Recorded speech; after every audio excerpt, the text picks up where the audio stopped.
नमस्कार दोस्तों, जेबी study point के यूट्यूब चैनल में आपका बहुत बहुत हार्दिक स्वागत और अभिनंदन करता हूं। दोस्तों, NTA UGC net paper one का महामैराथन मॉक टेस्ट संख्या 25 है। अब की बार नेट जरा पार दोस्तों 100 टेस्ट दो, 100 में से 60 सही तो जरा पक्का समझें, ठीक है।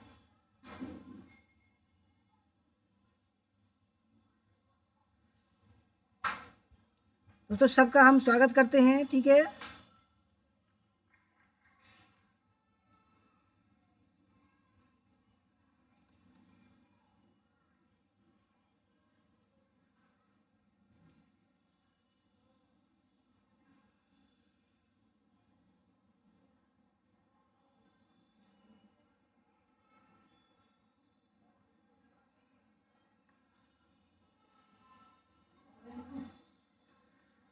तो दोस्तों, सबका स्वागत करते हैं जो भी हमारे बैच में हैं, ठीक है। मोहन शर्मा जी वेलकम, मौसम के जी वेलकम, मीना कुमारी जी वेलकम, ऋषि यादव जी वेलकम, राहुल जयदेव जी वेलकम, सेनापति जी वेलकम।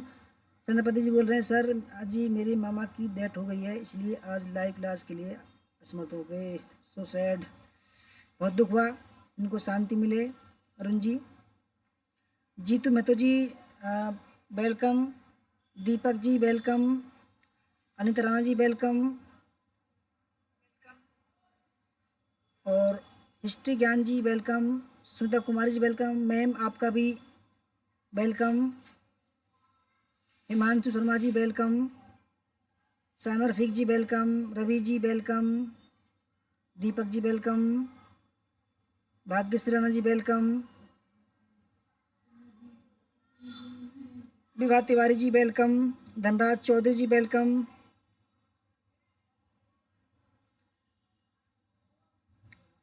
अंकित मलिक जी वेलकम। अंकित जी आप तो हमारे बैच में नहीं है भाई।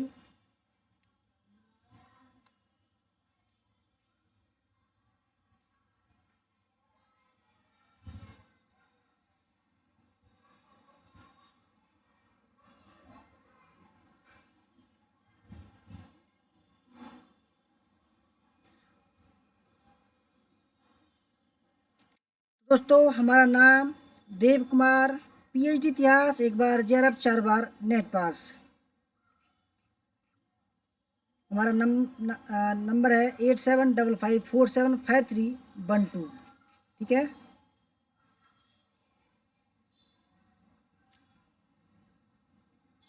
दोस्तों, अगर आप हमारे चैनल पर नए हैं और आपने अभी तक हमारे चैनल सब्सक्राइब नहीं किया है, प्लीज़ सब्सक्राइब कर लीजिए। उसके पास में जो बेल आइकन उसको प्रेस कर लीजिए, जिससे कि आने वाली नई वीडियो का नोटिफिकेशन आपको पहले मिल सके। वीडियो को लाइक शेयर जरूर कीजिएगा और ज्वाइन का बटन दोस्तों यहाँ पर है, यहाँ से आप मेंबरशिप ले सकते हैं। रोहित जायसवाल जी वेलकम, राहुल जयदेव जी वेलकम, संजू वर्मा जी वेलकम,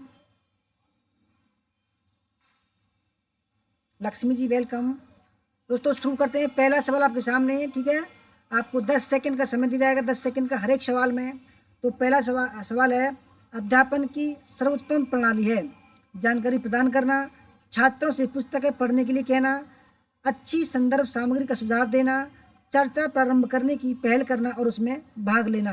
दोस्तों, बड़ी आज 100 सवाल हैं, पूरे 100 सवाल है दोस्तों, ठीक है। क्योंकि कुछ हमारे साथी हैं बैच में, उनका जो पेपर 24-25 को है किसी का, ठीक है, हमसे पहले है, तो दोस्तों उनके लिए थोड़ी सी अच्छी तैयारी हो जाएगी। दोस्तों, ये देख सकते हैं आप, देखो पब्लिक मोड में चलाने में ये नुकसान है, ये देखो वीडियो शुरू नहीं हुई एक डिसलाइक आ जाती है। आप बताओ क्या फ़ायदा आया, कुछ फ़ायदा है? राजू कुमार जी वेलकम, सुमन जी वेलकम, ज्योति बब्बर जी वेलकम।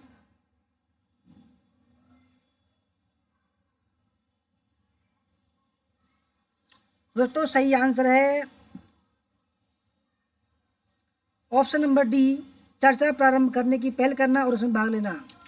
दूसरा सवाल आपके सामने, संज्ञानात्मक अंतर्विष्ट विनय स्तर, ठीक है, सेट फर्स्ट में और सेकंड में संज्ञानात्मक को बढ़ावा देने के लिए मूल आवश्यकताएं, ठीक है। पहला है स्मृति स्तर, अवबोध स्तर और विमर्शी स्तर। सेकंड में किसी बिंदु के उदाहरणों और गैर उदाहरणों को पृथक करने का अवसर देना। दूसरा, प्रस्तुतिकरण के दौरान दिए गए महत्वपूर्ण बिंदुओं को दर्ज करना। तीसरा, सूचना के विभिन्न मदों पर चर्चा करने के लिए विद्यार्थियों से कहना, और चौथा विवेच्य बिंदुओं का आलोचनात्मक विश्लेषण करना और उन पर चर्चा करना।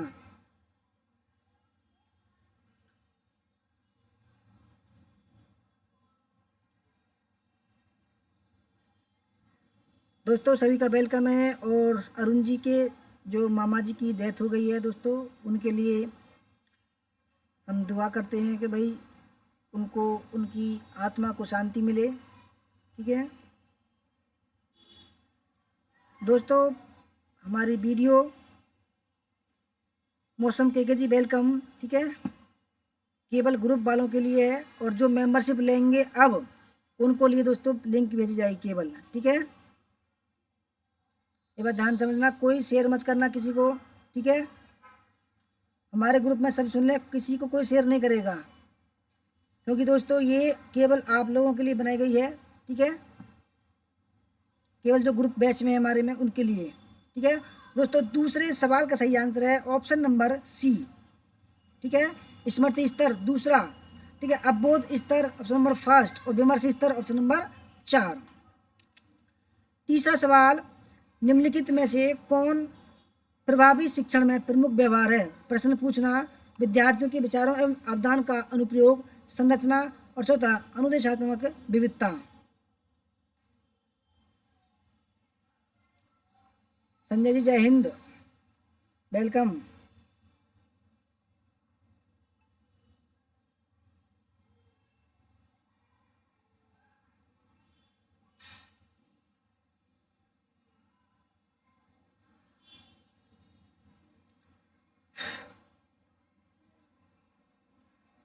तो दोस्तों सही आंसर है ऑप्शन नंबर डी, अनुदेशात्मक विविधता।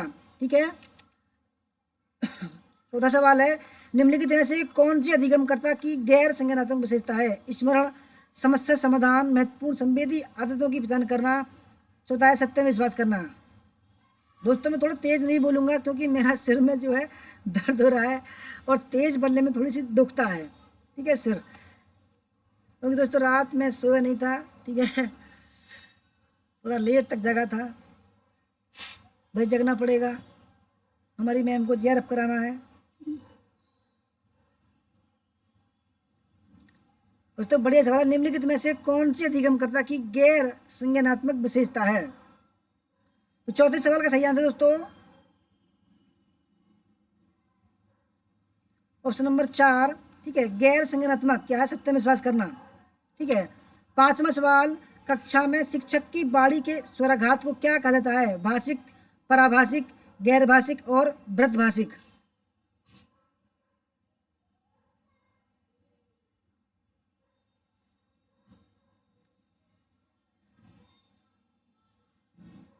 हिस्ट्री ज्ञान जी सबको मिलेगा। ठीक है, हमारे बैच में है तो आप जरूर मिलेगा, चिंता ना करो आप।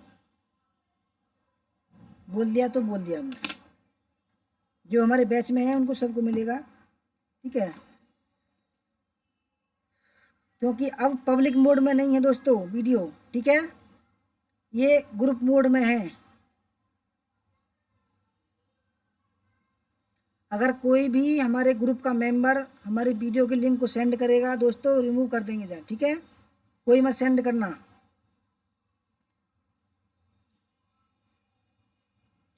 कक्षा में शिक्षक की वाणी की स्वराघात क्या है? दोस्तों पांचवें सवाल का सही आंसर है पराभाषिक। ठीक है दोस्तों, पराभाषिक। छठा सवाल है, किस शिक्षण सहायक सामग्री से पठन, श्रवण और उच्चारण जैसे कौशल में वृद्धि होती है? दोस्तों मैं इनको बार बार इसीलिए ला रहा हूँ कि आप रट सकें, आपको दिमाग में फिट हो सके। ठीक है, पहला है श्रव्य भाषिक शिक्षण सहायक सामग्री, वैज्ञानिक शिक्षण सहायक सामग्री, सामान्य ज्ञान शिक्षण सहायक सामग्री, और चौथा है सिद्धांत आधारित शिक्षण सहायक सामग्री। मैम बोल रही हैं कि ऑप्शन मत बोलिए। मैं बता दूं, हमारे कुछ साथी हैं बिहार के, ब्लाइंड हैं मैम, वो मेरे शब्दों को ही सुनते हैं केवल, इसलिए ऑप्शन बोलता हूं मैं। ठीक है, वो मेरे शब्दों को सुनते हैं।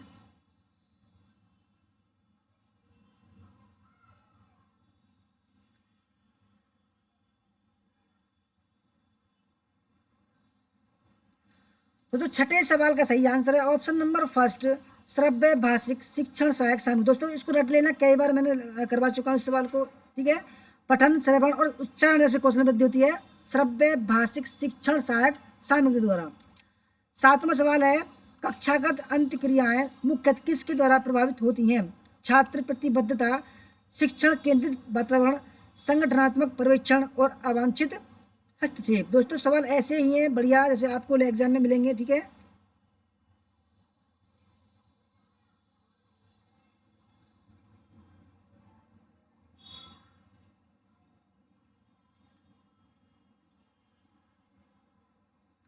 जी रवि जी, आपके ही पड़ोसी हैं वो आपके ही पड़ोसी हैं। दोस्तों 7वें सवाल का जो सही आंसर है छात्र प्रतिबद्धता, ठीक है। 8वां सवाल है, प्रत्येक कक्षा के अंत में लघु सारांश को कहा जाता है? पहला भाषाई विज्ञान, रूढ़ोक्ति निष्कर्ष, भाषाई संकेत चिन्हांकन और अंतरीकृत निष्कर्ष। दोस्तों आप सोचते होंगे भाई पब्लिक मोड में मैं क्यों नहीं चला रहा हूँ। देखो दोस्तों, आपके साथ में मैंने कितनी मेहनत की है, आपने कितनी मेहनत की है, ठीक है। अगर तो इतने अच्छे सवाल मैं आपके लिए ला रहा हूँ, ठीक है। अगर इसका फ़ायदा दूसरे उठा लेंगे और दोस्तों किसी वजह से आप रह गए तो कितना नुकसान होगा मेरा, ये बताइए। दोस्तों आप हमारी जान है इस टाइम, ठीक है। मैं चाहता हूँ कि जितने भी सवाल हों वो आपके लिए हों, ठीक है, क्योंकि आपने देखो शुल्क भी दिया है, समय भी दिया है और दोस्तों आपने हमें सम्मान भी दिया है, ठीक है। दोस्तों फिर मैं आपको केवल आप दूसरों को मैं क्यों दूँ, बताइए। तो मैंने सिस्टम निकाल दिया भाई, हमारे बैच में जो भी होंगे मैं इतना बेस्ट सवाल दूंगा आपको सबसे ज़्यादा। तो 8वें सवाल का सही आंसर है ऑप्शन नंबर सी, भाषाई संकेत चिन्हांकन, ठीक है। 9वां सवाल है, कक्षा में किसी विशिष्ट प्रयोक्ता के लिए तैयार की गई विषय वस्तु का परिणाम होगा? पहला व्यक्तित्व विकास, विषय वस्तु परिशोधन, व्यक्तिकरण और चौथा है सामान्य एकादमिक एकीकरण।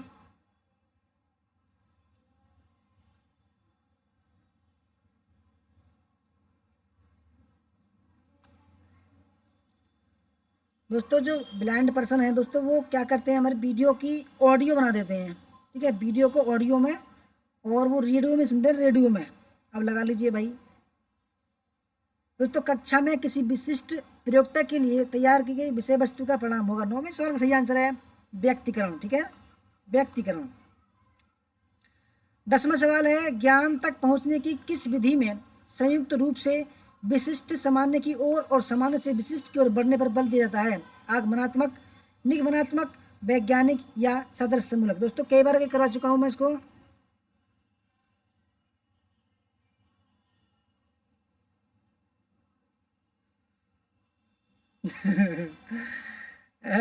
मैं, आप भी गलत समझ रही है, गलत मत समझे भाई। मोहन जी भी हंस रहे हैं, मैम क्या भूल गई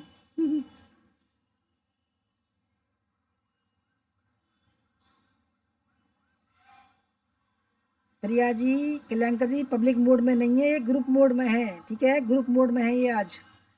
तो दोस्तों 10वें सवाल का जो सही आंसर है वो है ऑप्शन नंबर सी, ठीक है। क्योंकि दोस्तों ये दोनों दोनों वैज्ञानिक विधि होती है दोस्तों, दोनों की तरफ चलती है, ठीक है। 11वां सवाल, एक शोधकर्ता बच्चों की चिंता उन्मुखता पर पोषण विधि के प्रभाव का आकलन करने का प्रयास करता है। कौन सी शोध विधि इसके लिए उपयुक्त होगी? सर्वेक्षण विधि, व्यष्टि विधि, प्रायोगिक पद्धति और कार्योत्तर पद्धति।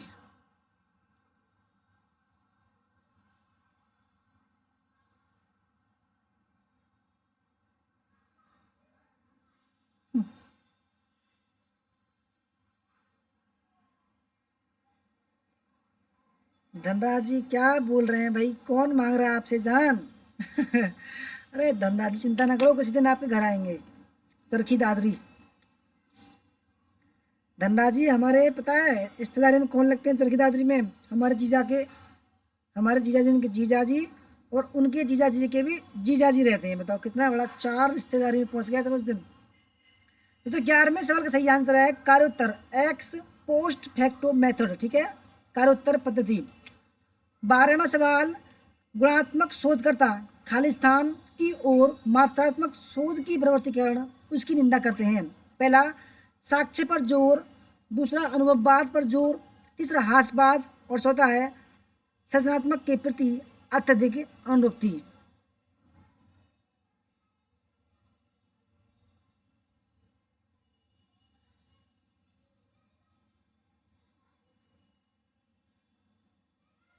सायमा जी रांची सायमा जी जरूर आएंगे, चलो महेंद्र सिंह धोनी के स्टेट में अपनी मैम को लेके जरूर आएंगे आपके पास में, चिंता ना करो। मैम का जेआरएफ हो रहा है ना, मैं बस जेआरएफ के पैसों से मजे लेंगे अब तो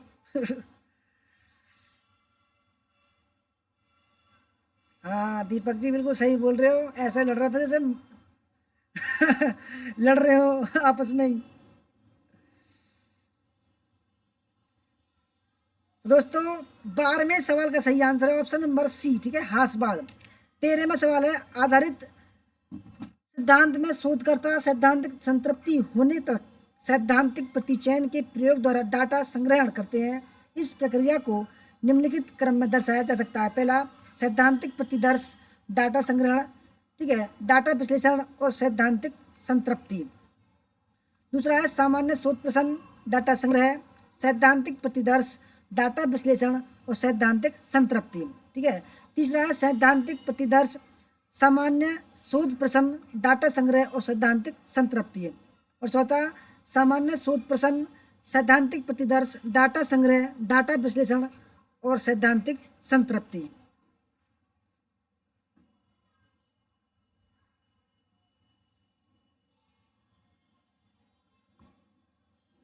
दोस्तों आवाज़ मेरी कम ही आएगी, ठीक है, क्योंकि मैं ज़्यादा तेज जो बोलता हूँ थोड़ा हल्का सा शरीर में थोड़ा दर्द हो जाता है, ठीक है, इसलिए मैं आपसे थोड़ा सा मज़े से ले रहा हूँ, ठीक है, ऐसा मत समझना है बुरा बात।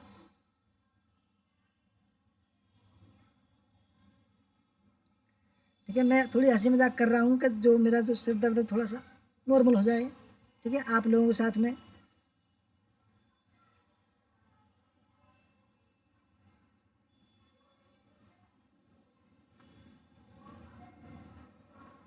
तो दोस्तों 13वें सवाल का सही आंसर है ऑप्शन नंबर बी, ठीक है, सामान्य शोध प्रश्न, डाटा संग्रह, सैद्धांतिक प्रतिदर्श, डाटा विश्लेषण और सैद्धांतिक संतृप्ति। 14वां सवाल, निम्नलिखित में से कौन सा क्रिया समुच्चय क्रियात्मक शोध चक्र का सही निरूपण है। पहला, चिंतन, क्रियान्विति, योजना और अवलोकन। दूसरा, योजना, क्रियान्विति, अवलोकन और चिंतन। तीसरा, अवलोकन, योजना, चिंतन और क्रियान्विति। चौथा है क्रियान्विति, योजना, अवलोकन और चिंतन।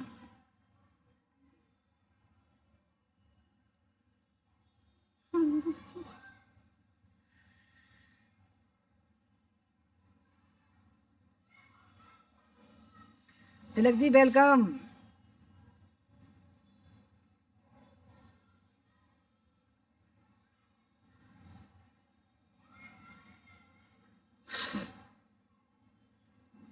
दोस्तों मैं आज के बाद कभी भी जो वीडियो को रिमाइंडर पर नहीं लगाऊंगा, ठीक है, ध्यान रखना, सभी 4 बजे और 7 बजे तैयार रहना, ठीक है दोस्तों, क्योंकि मैंने देखा हूँ कि जब मैं रिमाइंडर पर लगाता हूँ दोस्तों डिसलाइक पहले आ जाती हैं। इसका मतलब ये है कि जो बंदा डिसलाइक करता है वो पहले से पता है कि रिमाइंडर आएगी वीडियो और डिसलाइक करूँगा केवल। दोस्तों मैंने उसका भी तोड़ निकाल लिया है, ठीक है, 4 बजे और 7 बजे आपको लिंक पहुँच जाएगी, ठीक है, ध्यान से समझना इस बात को। अच्छा मोहन शर्मा जी, चलो सही कह रहे हो आप, शिमला भी आएंगे। दोस्तों 14वें सवाल का सही आंसर है ऑप्शन नंबर डी, क्रियान्विति, योजना, अवलोकन और चिंतन, ठीक है। 15वां सवाल परिकल्पना है, एक निश्चित एवं स्थापित निष्कर्ष। दूसरा, शोध पत्र का एक भाग। तीसरा, आंकड़ों का मूल्यांकन करने की रणनीति। और चौथा है व्याख्यान प्रदान करने वाला एक अंतिम कथन।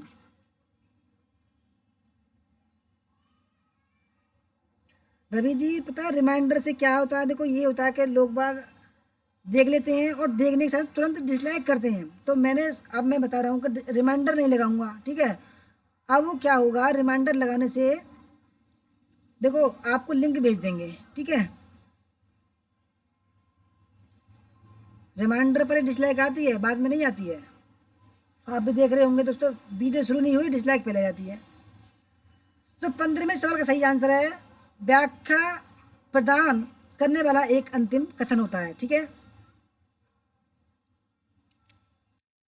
16वां सवाल है शोध करने के लिए निम्नलिखित में से कौन सी आरंभिक अनिवार्यता की अपेक्षा है? पहला, अनुसंधान अभिकल्प विकसित करना। दूसरा, अनुसंधान प्रश्न तैयार करना। तीसरा, प्रदत्त विश्लेषण प्रक्रिया के संबंध में निर्णय लेना। और चौथा, अनुसंधान परिकल्पना निर्मित करना। शोभा Kumari ji, good evening, welcome.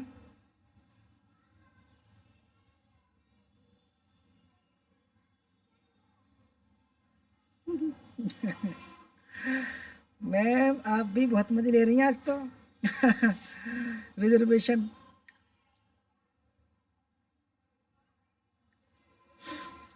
तो दोस्तों 16वें सवाल है शोध करने के लिए निम्नलिखित में से कौन सी आरंभिक अनिवार्यता की अपेक्षा है?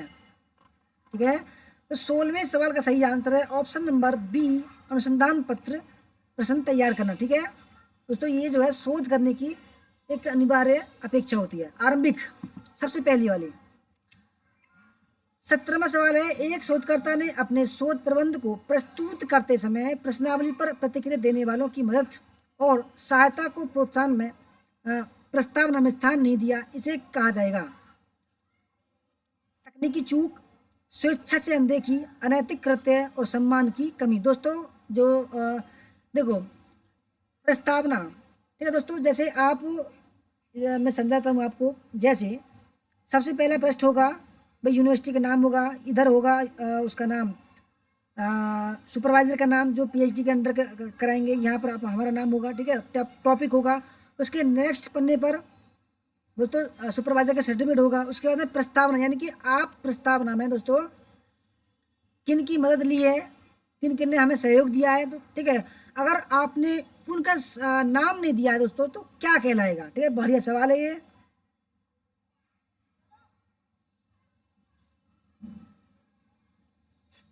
तो 17वें सवाल का सही आंसर है अनैतिक कृत्य है दोस्तों, क्योंकि देखो रिसर्च में दो कृत्य होते हैं, अनैतिक और नैतिक दोस्तों। क्योंकि जो नैतिक कृत्य है दोस्तों, नैतिकता, वो सबसे मेन पार्ट होता है शोध का। ठीक है, अगर आप दोस्तों जिसका सहयोग ले रहे हैं उसका आप अब एहसान नहीं मानोगे तो बेकार है। ठीक है, तो अनैतिक कृत्य में वो आ जाएगा।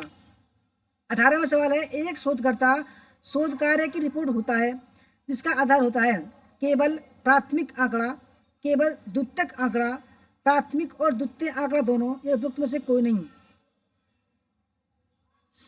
दोस्तों एक शोध पत्र, ठीक है, एक शोध पत्र है शोध कार्य की रिपोर्ट होता है जिसका आधार होता है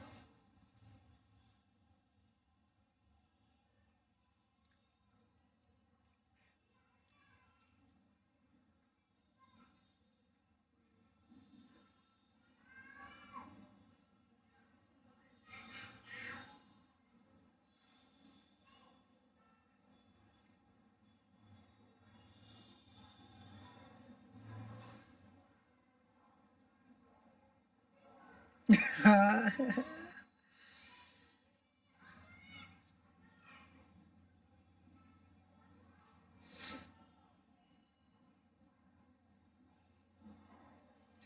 दोस्तों देखो शोध पत्र, रिसर्च पेपर, ठीक है, रिसर्च पेपर दोस्तों क्या होता है, जैसे कि मेरा दोस्तों टॉपिक जो है पीएचडी का वो है स्वतंत्र भारत में सामाजिक न्याय। ठीक है, उसके लिए दोस्तों मैंने एक रिसर्च पेपर लिखा है। ठीक है, वो ये सवाल ये करा एक शोध पत्र, यानी कि जो मैंने लिखा है वो शोध कार्य, जो मेरा शोध कार्य है उसकी रिपोर्ट होता है। ठीक है, जिसका आधार है दोस्तों, इसका आधार क्या होगा?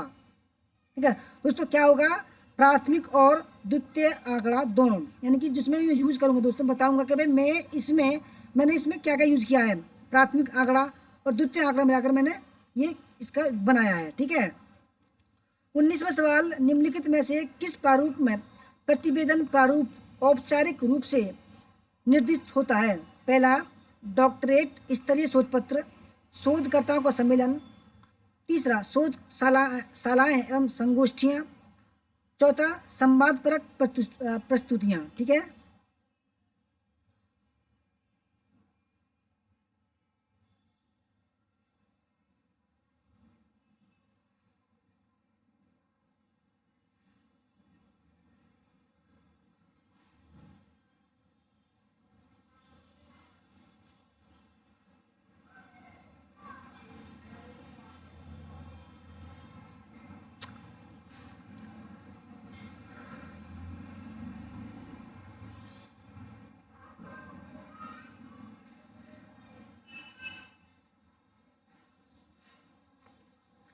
दोस्तों 19वें सवाल का सही आंसर है ऑप्शन नंबर फर्स्ट, ठीक है, डॉक्टरेट स्तरीय शोध पत्र।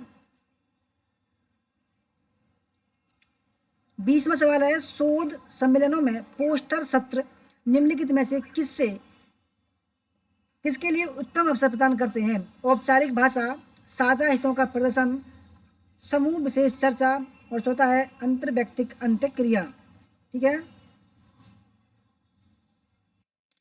दोस्तों, ये हमारे सब ग्रुप के मेंबर हैं, ठीक है।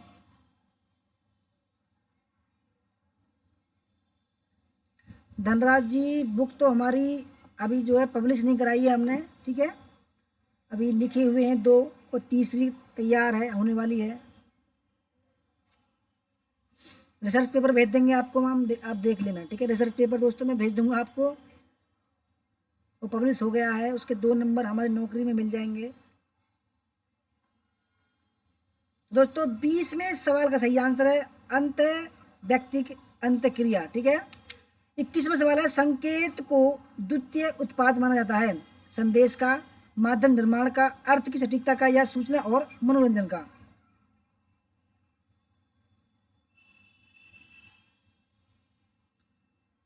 संकेत, साइन को द्वितीय उत्पाद माना जाता है, ठीक है दोस्तों, बढ़िया सवाल है, ये आ सकता है।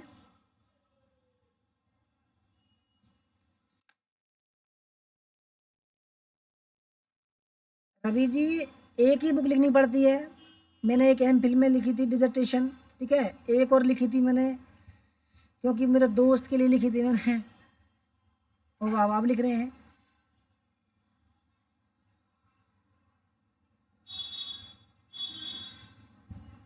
हाँ बिल्कुल बुला लेंगे मैम। तो सही आंसर है ऑप्शन नंबर बी, ठीक है, माध्यम निर्माण का। 22वां सवाल है निम्नलिखित में से कौन संप्रेषण अवरोध से निपटने में मदद करेगा? पहला, ध्यान से सुनना, शब्दार्थ शोर की उपेक्षा करना, टॉप डाउन कमांड स्ट्रक्चर, होता है पूर्वोक्ति मुहावरों का उपयोग करना। हरीश प्रताप जी, वेलकम आपका।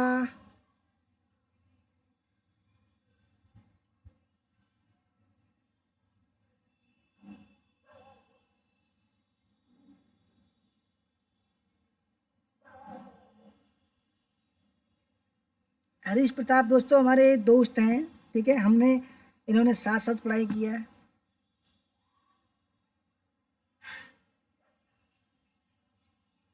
तो 22वें सवाल का जो सही आंसर है, ठीक है, वो है ऑप्शन नंबर फर्स्ट, ध्यान से सुनना। 23वां सवाल है संप्रेषण का अर्थ विषयक व्यवधान उस परिस्थिति में होता है जब पहला, प्रेषिती तक पहुंचने के पूर्व की सिग्नल प्राप्त न हो सके, दूसरा, स्रोत से प्रेषित संवाद अस्पष्ट हो, तीसरा, संप्रेषी प्रेषिती का ध्यान अन्य मनस्क हो, और चौथा, प्रेषिती संवाद का अर्थ नहीं समझता हो।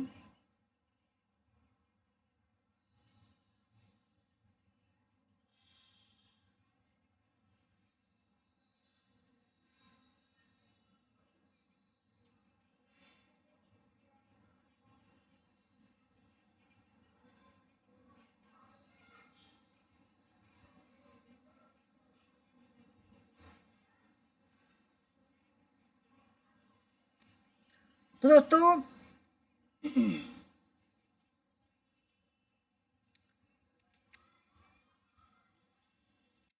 23वें सवाल का सही आंसर है ऑप्शन नंबर डी, प्रेषिती संवाद का अर्थ नहीं समझता हो।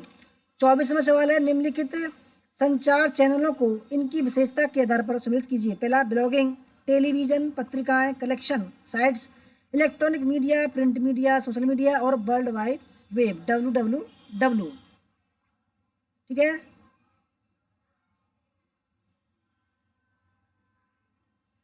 दोस्तों स्पीड के चक्कर में आज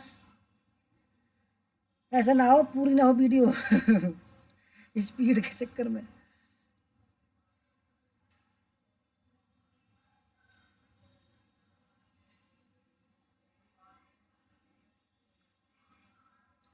संचार चैनलों को इनकी विशेषता के आधार पर दोस्तों सम्मिलित करना है आपको।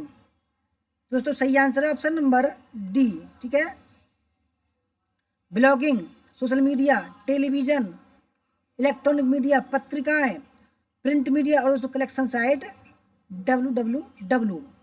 25वां सवाल, इनमें से उस संवाद की पहचान कीजिए जो दस्तावेजी साक्ष्य के रूप में वैध है।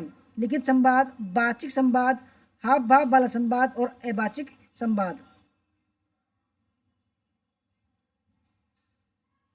उस संवाद की पहचान कीजिए जो दोस्तों दस्तावेजी साक्ष्य के रूप में वैध है। दोस्तों सही आंसर है ऑप्शन नंबर फर्स्ट, लिखित संवाद। रवि जी गला नहीं दर्द कर रहा, सिर में दर्द हो रहा है आज। 26वां सवाल, संचार की प्रक्रिया में संज्ञानात्मक आंकड़े के प्रेषण में मुख्य रुकावट होती है व्यक्तित्व, अपेक्षा, सामाजिक दर्जा और कूटबद्ध करने की योग्यता। ठीक है,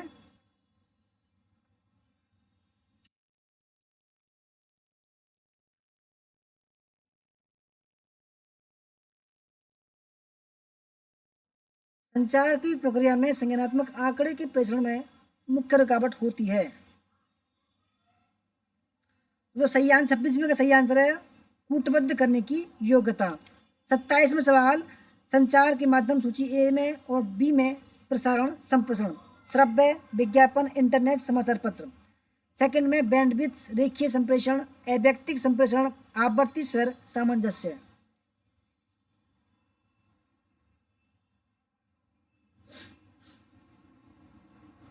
दोस्तों चलो थोड़ा जल्दी जल्दी करते हैं, ठीक है।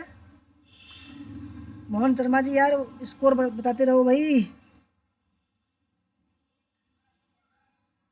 दोस्तों 27वें सवाल का जो सही आंसर है वो है ऑप्शन नंबर सी, ठीक है, श्रव्य।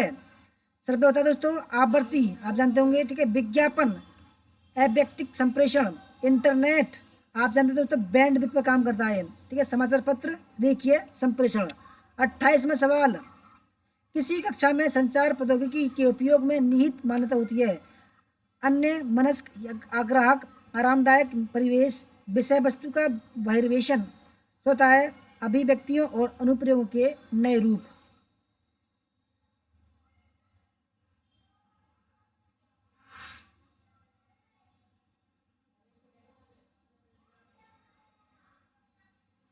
तो थोड़ा तेज तेज चलते हैं भाई, ठीक है, आप सभी की फरमाइश पर।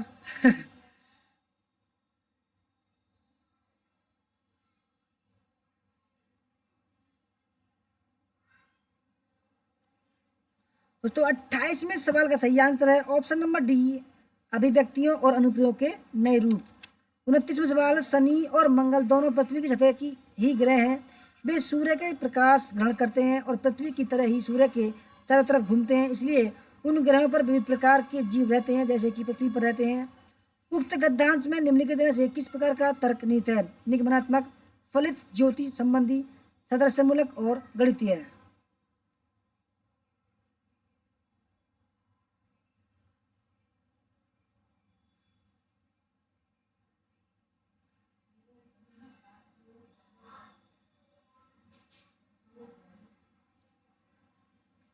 तो 29वें सवाल का सही आंसर है ऑप्शन नंबर फर्स्ट, ठीक है, निगमनात्मक।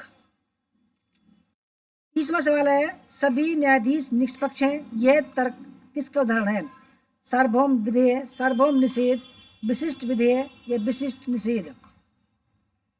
दोस्तों सी नहीं होगा, सी का मतलब होता है जैसे कि कोई किसी की शक्ति को हम कम करते हैं, ठीक है, जब उसको बोलते हैं हम दोस्तों सादृश्य मूलक। जैसे कि आया था सवाल हीरा को, ठीक है, अगर हम दोस्तों छोटे छोटे टुकड़ों में विभाजित कर दें, ठीक है, तो उसकी जो बड़े हीरा है उसकी शक्ति जो है कम हो जाएगी। तो दोस्तों जब होता है सादृश्य मूलक, ठीक है, वहाँ होता है सादृश्य मूलक।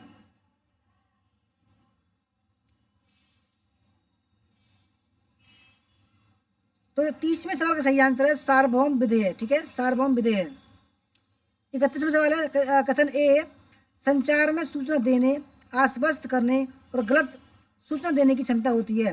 कारण, क्योंकि प्रचार आश्वासन के लिए सत्य और असत्य के बीच के सूक्ष्म अंतर को समाप्त कर देता है।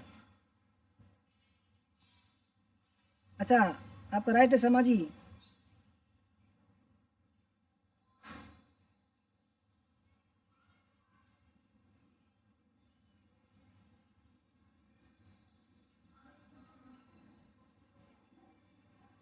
नहीं नहीं नहीं, लक्ष्मी जी ऐसी ऐसा नहीं होता।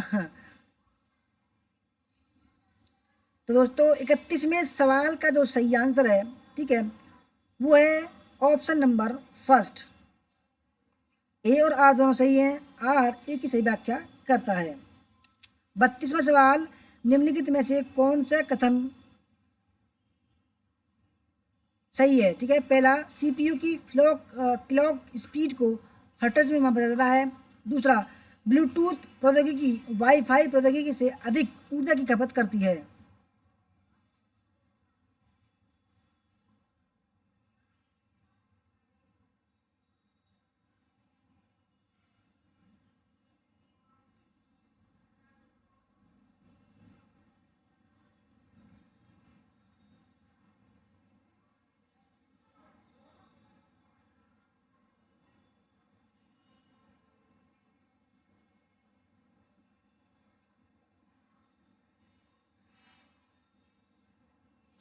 दोस्तों 32वें सवाल का जो सही आंसर है वो ऑप्शन नंबर फर्स्ट, केवल फर्स्ट। ठीक है, 33वां सवाल है, संग्राहक युक्तियों को न्यूनतम से अधिकतम क्षमता के लिए सही क्रम में जोड़िए। दोस्तों ठीक है, ये युक्तियां सभी। 33वां सवाल है, पहला सीडी रोम, ठीक है, डीवीडी रोम, डब्लू रे। दूसरा, ब्लू रे, सीडी रोम, डीवीडी रोम। तीसरा, डीवीडी रोम, ब्लू रे, सीडी रोम। तीसरा, डीवीडी रोम, सीडी रोम और ब्लू रे।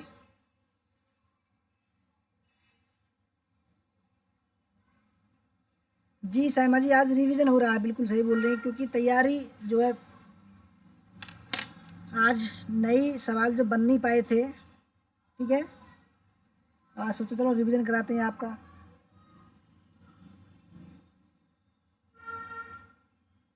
तो दोस्तों 33वें सवाल का सही आंसर है न्यूनतम से अधिकतम। सीडी रोम में दोस्तों आएगा कम से कम आपका 1 GB, ठीक है। डीवीडी रोम में 4 GB के लगभग, और ब्लू रे दोस्तों ज़्यादा होता है, ठीक है। 34वां सवाल, इरिक, मेडलाइन और एबीआई इनफॉर्म इत्यादि उदाहरण हैं। पहला, सिटीजन सिटेशन सर्विसेज। दूसरा, इलेक्ट्रॉनिक डाटाबेस। तीसरा, प्रिंटेड डाटाबेस। चौथा है लाइब्रेरीज।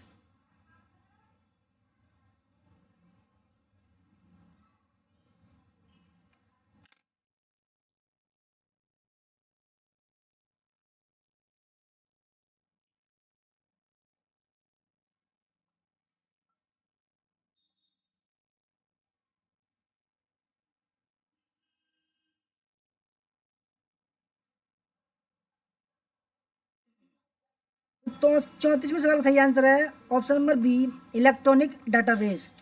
35, डीबीडी प्रौद्योगिकी में डिजिटल डाटा के भंडारण के लिए ऑप्टिकल मीडिया का उपयोग किया जाता है। डीवीडी परिवर्णी किसके लिए है? पहला, यानी कि दोस्तों डीवीडी का फुल फॉर्म क्या पूछ रहा है, ठीक है, डिजिटल वेक्टर डिस्क। दूसरा, डिजिटल वॉल्यूम डिस्क। तीसरा, डिजिटल वर्सेटाइल डिस्क। और चौथा, डिजिटल विजुअलाइजेशन डिस्क।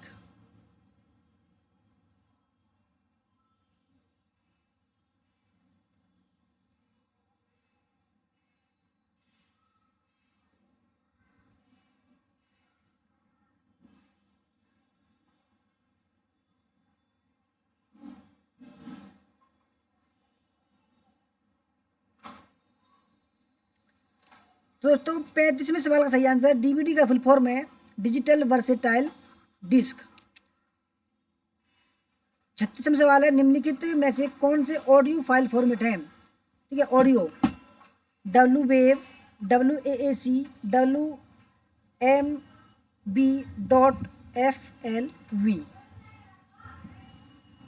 ऑडियो दोस्तों, ऑडियो फाइल फॉर्मेट कौन कौन से हैं?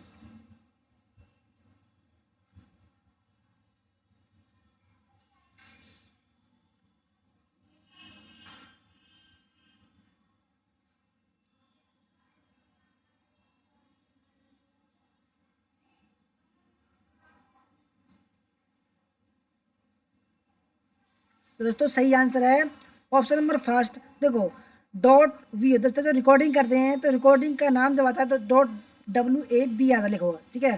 और डॉट AAC ये जो है ऑडियो फॉर्मेट है, ठीक है। 37 एक नेटवर्क के किसी कंप्यूटर को किससे सुरक्षा प्रदान करने के लिए फायरवॉल्स का उपयोग किया जाता है। दोस्तों फायरवॉल्स, ठीक है, फायरवॉल्स। पहला आगजनी का हमला, प्राधिकृत हमला, अप्राधिकृत हमला और आंतरिक हमला। दोस्तों फायरवॉल जो होता है वो कंप्यूटर में होता है, ठीक है। यह इसका उपयोग हम क्यों करते हैं। अब ये दोस्तों देख लीजिए कि हमारे बैच में देखो पेपर फर्स्ट में 83 हैं फिलहाल, ठीक है। अब अब ये देखिए 26 लोग दिवस देख रहे हैं, 26 सदस्य हमारे बैच में, 26 सदस्य हैं, बताओ। फिर बोलते हैं सर आप मेंबरशिप मोड में लगा देते हो, तो आप देखते नहीं हैं, फिर बोलते हैं मेंबरशिप मोड में लगा दिया।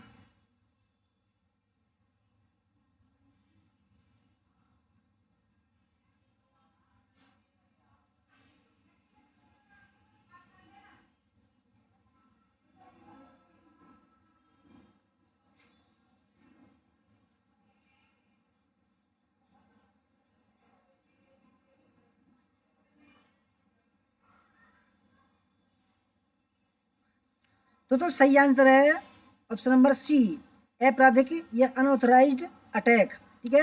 38वां सवाल है निम्नलिखित में से कौन से मद गैर पारंपरिक अधिगम कार्यक्रम के घटक हैं। टी सोमेलियर, प्राच्य भाषाएं, स्पा प्रबंधन, संग्रहालय विज्ञान और तुलनात्मक भाषाएं, ठीक है।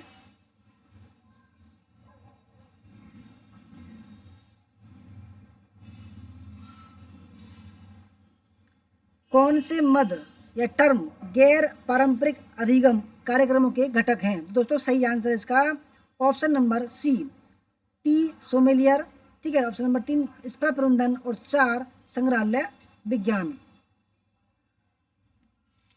39 वीडियो निम्नलिखित में से किसका संक्षिप्त नाम है। पहला virtual display unit, virtual detection unit, चौथा विजुअल डिस्प्ले यूनिट और चौथा है विजुअल डिटेक्शन यूनिट।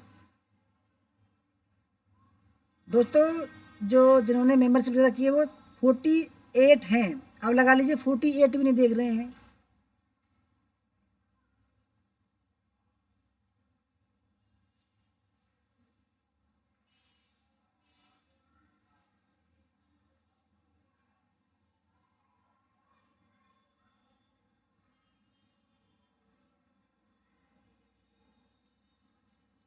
दोस्तों वीडियो की जो फुल फॉर्म है, ठीक है, वो है 39 का option number C, visual display unit, ठीक है। 40वां सवाल है निम्नलिखित अभिकथनों पर विचार करें। पहला सहस्त्राब्दी विकल्प लक्ष्य 2015 तक प्राप्त किए जाने थे। दूसरा संधारणीय विकास लक्ष्य संयुक्त राष्ट्र विकास कार्यक्रम नीति को 2035 तक गाइड करते रहेंगे। तीसरा संधारणीय विकास लक्ष्य जनवरी 2016 से प्रभावी है। दोस्तों बहुत ही बढ़िया सवाल है, भारत सरकार का एजेंडा है। दोस्तों ये सवाल मैं बता रहा हूँ 100% आने वाला है, ठीक है, इस पर गौर करना, ठीक है। पिछली बार भी आया था दोस्तों, हर एक बार से इसके थोड़े बहुत घुमा फिरा कर ये सवाल आता है ज़रूर। दोस्तों सही आंसर है इसका ऑप्शन नंबर सी, यानी कि पहला ठीक है, ठीक है, और ऑप्शन नंबर सी 2016 से ये इफेक्टिव हुआ था, प्रभावी। 41वां सवाल है अभिकथन ए, राज्यपाल को राज्य के प्रशासन के बारे में मुख्यमंत्री से किसी भी प्रकार की सूचना मांगने की शक्ति है। तर्क, राज्यपाल राज्य प्रशासन का वास्तविक प्रमुख है।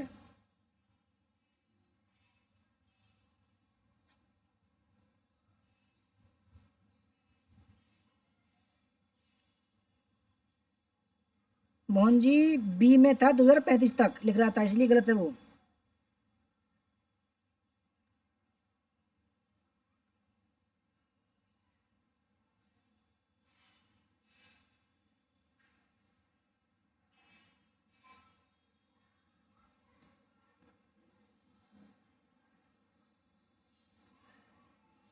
दोस्तों 41वें सवाल का सही आंसर है ऑप्शन नंबर सी, ठीक है, ए सही है और आर गलत है।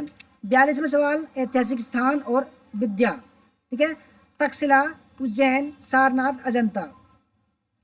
खगोल शास्त्र, बौद्ध धर्म, कला, वास्तुशास्त्र और चित्रकला और चिकित्सा। दोस्तों ये मैं बता रहा हूँ, घुमा फिरा कर जरूर आएगा सवाल, क्योंकि ये वाले सवाल अब जरूर आ रहे हैं। लक्ष्मी जी आज 100 सवाल हैं।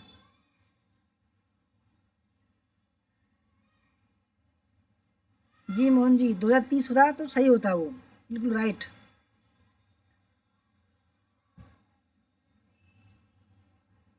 दोस्तों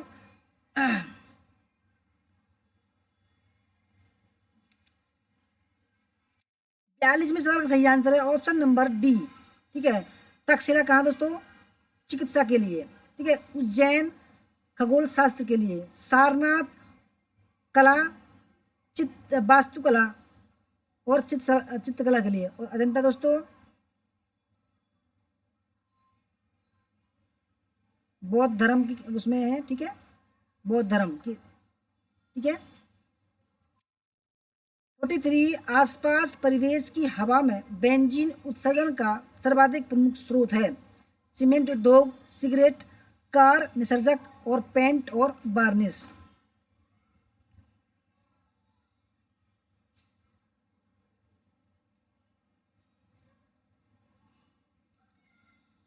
पिंकी यादव जी वेलकम। दोस्तों हमारे बीच में पिंकी जी आ चुकी हैं और वो बहुत टीचर हैं वैसे तो, बहुत अच्छी पकड़ है उनकी भी। ठीक है, हमारे बैच में ही है दोस्तों। उनका भी नेट जो है कोई नहीं रोक रहा है। ठीक है, उनकी उम्र नहीं है वैसे जेआरएफ के लिए, परंतु नेट उनका कोई नहीं रोक रहा है। ठीक है,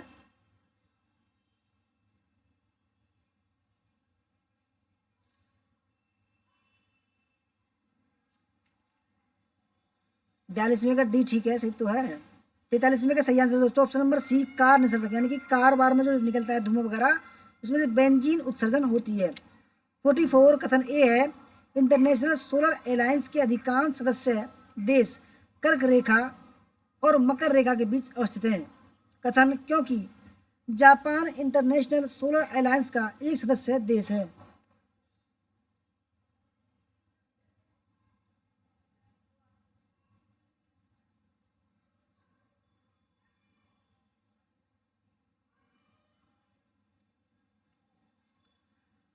तो दोस्तों 44वें सवाल का जो सही आंसर है वो है ऑप्शन नंबर सी, दोनों ये ठीक है।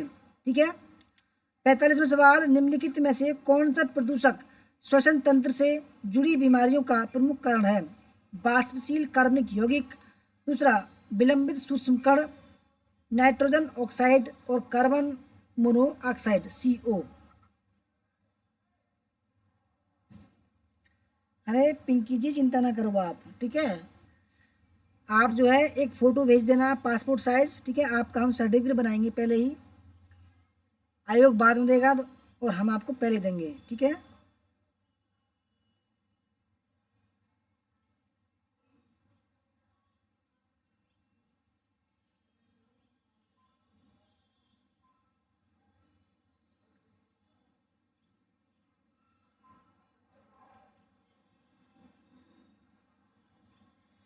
गर्ल की, संजू जी गर्ल की जो है मुझे लगता है उसको 5 साल की छूट रहती है। ठीक है, गर्ल को। तो 45वें सवाल का सही आंसर है ऑप्शन नंबर बी, विलंबित सूक्ष्म कण। 46 क्योटो प्रोटोकॉल के अंतर्गत दूसरी प्रतिबद्धता अवधि 1990 के स्तर तक कम से कम कितने प्रतिशत हरित गृह गैस की कटौती की जाएगी? 10%, 12%, 15% या 18%?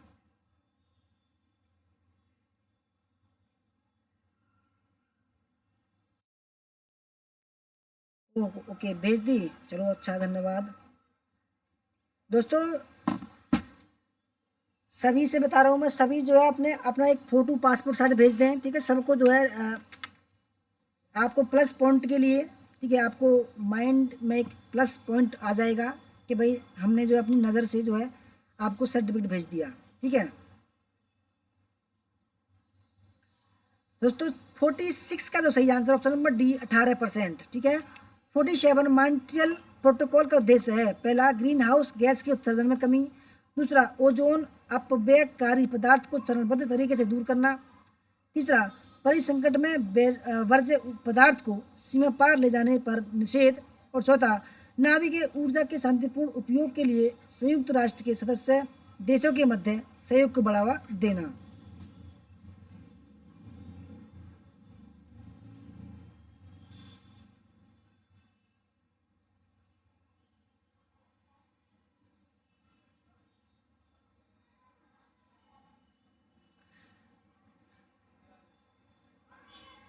तो दोस्तों 47 का जो सही आंसर है, ठीक है, मॉन्ट्रियल प्रोटोकॉल जो था दोस्तों वो था ओजोन अपव्ययकारी पदार्थ को चरणबद्ध तरीके से दूर करना या नष्ट करना, ठीक है। 48 रियो प्लस 20 दोस्तों, रियो जो हुआ था पृथ्वी सम्मेलन 1992 में हुआ था, ठीक है। अब प्लस 20 है तो प्लस 20 यहाँ लगा लो, हो जाएगा 2012, ठीक है। रियो प्लस 20 सम्मेलन का एक मुख्य परिणाम किसके समुच्चय का विकास करना था? समर्थनीय विकास लक्ष्य, सहस्त्राब्दी विकास लक्ष्य, राष्ट्रीय विकास रणनीति, चौथा है राष्ट्रीय भूमि पुनर्स्थापना रणनीति।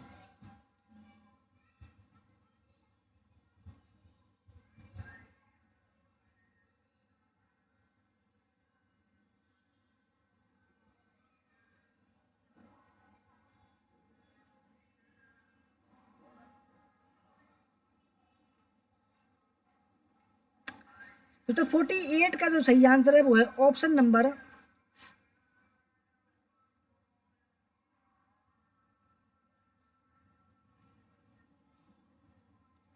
ठीक है। आपको देखता हूँ कौन, रियो प्लस 20 सम्मेलन,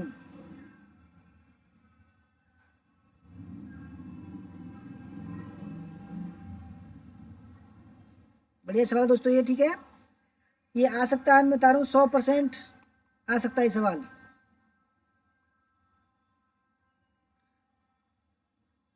देखता हूँ कौन कौन से साथी इसको सही करते हैं।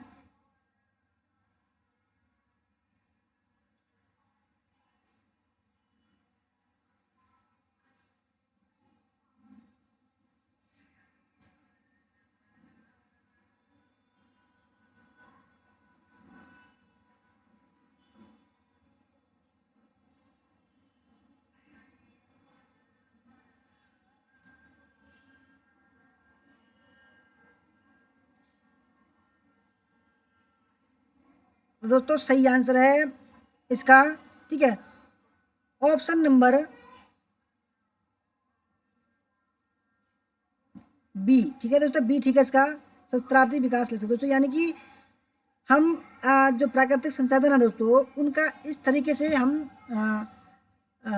यूज करें कि हमारे आने वाली जो पीढ़ी है, कि आने वाली जो पीढ़ियों को बच सके, ठीक है। 49वां सवाल, सूची फर्स्ट को सेकंड से मिला। सूची फर्स्ट में आयोग व समितियां, प्रथम प्रशासनिक सुधार आयोग, दूसरा पॉल एच एपलीबी समिति, के संतानम समिति, चौथा है द्वितीय प्रशासनिक सुधार आयोग। वर्ष है 2005, 1962, 1966, 1953।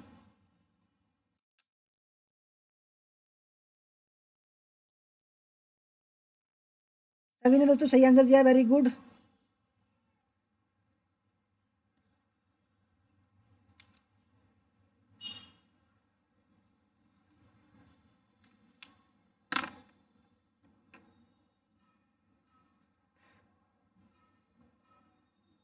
अच्छा दीपक जी आपने सबसे पहले दिया, वेरी गुड। दोस्तों सही आंसर है 49वीं का ऑप्शन नंबर बी, ठीक है। यानी कि प्रथम प्रशासनिक सुधार आयोग वो आया था 1966 में, ठीक है। पॉल एच एपलबी समिति दोस्तों ये आई थी 1953 में, के संतानम समिति 1962 और द्वितीय प्रशासनिक सुधार आयोग 2005 में आया था, ठीक है। 50वां सवाल, विश्वविद्यालय अनुदान आयोग यानी कि यूजीसी को निम्नलिखित में से किन उद्देश्यों के लिए गठित किया गया? दोस्तों बहुत ही इंपॉर्टेंट सवाल है दोस्तों, 100% बता रहा हूँ, आ सकता है सवाल, ठीक है। पहला, अनुसंधान के उन्नयन और उच्च शिक्षा के विकास के लिए। दूसरा, संभावनाशील अधिगम वाले संस्थानों की पहचान एवं उन्हें उसी रूप में बनाए रखने के लिए। तीसरा, शिक्षकों का क्षमता निर्माण। और चौथा, भारत की उच्च शिक्षा क्षेत्र की प्रत्येक संस्था को स्वायत्तता प्रदान करने के लिए। बढ़िया सवाल है दोस्तों, ठीक है।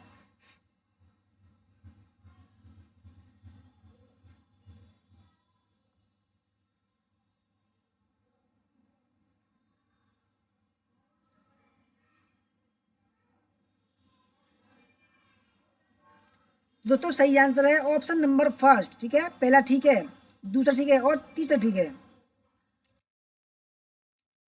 51वां सवाल आपके सामने, ठीक है। 51वां सवाल है, निम्नलिखित में कौन सा शिक्षण का पूर्व निर्धारित स्तर नहीं है? स्मरण, बोध, परावर्तित और विभेदीकरण। 51वां सवाल है दोस्तों, ठीक है। निम्नलिखित में से कौन सा शिक्षण का पूर्व निर्धारित स्तर नहीं है?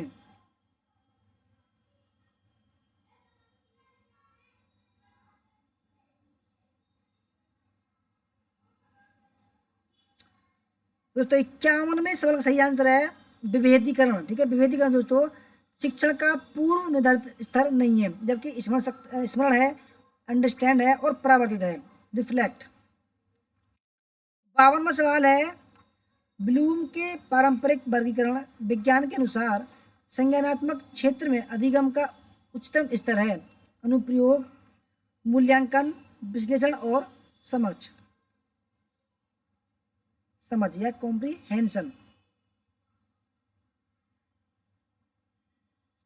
ब्लूम के पारंपरिक वर्गीकरण विज्ञान के अनुसार संज्ञानात्मक क्षेत्र में अधिगम का उच्चतम स्तर है। दोस्तों सही आंसर है ऑप्शन नंबर बी, मूल्यांकन।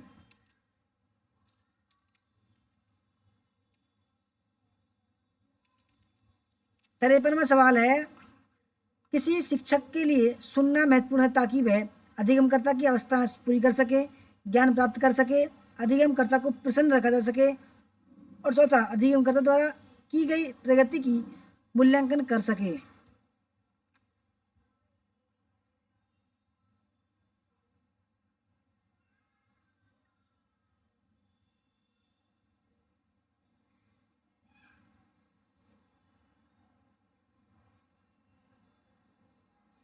तो 53वें सवाल का सही आंसर है ऑप्शन नंबर फर्स्ट, अधिगमकर्ता की आवश्यकता पूरी कर सके। 54वां सवाल है, अधोलिखित वक्तव्यों में कौन सबसे अधिक तर्कसंगत है? शिक्षक अध्यापन कर सकते हैं, दूसरा शिक्षक शिक्षार्थियों में ज्ञान प्राप्त करने की आकांक्षा उत्पन्न कर सकते हैं, तीसरा चिंतन प्रक्रिया के विकास के लिए व्याख्यान प्रणाली का उपयोग किया जा सकता है, और चौथा शिक्षक पैदा होते हैं।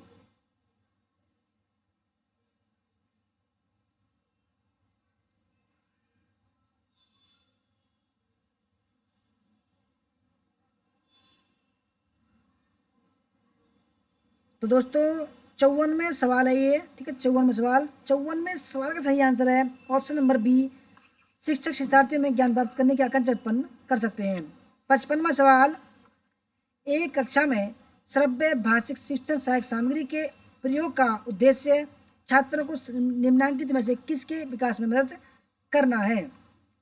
पहला वर्तनी और चिन्ह विचार कौशल, दूसरा श्रवण और भाषण कौशल, तीसरा पठन और लेखन कौशल, चौथा शब्दावली और व्याकरण।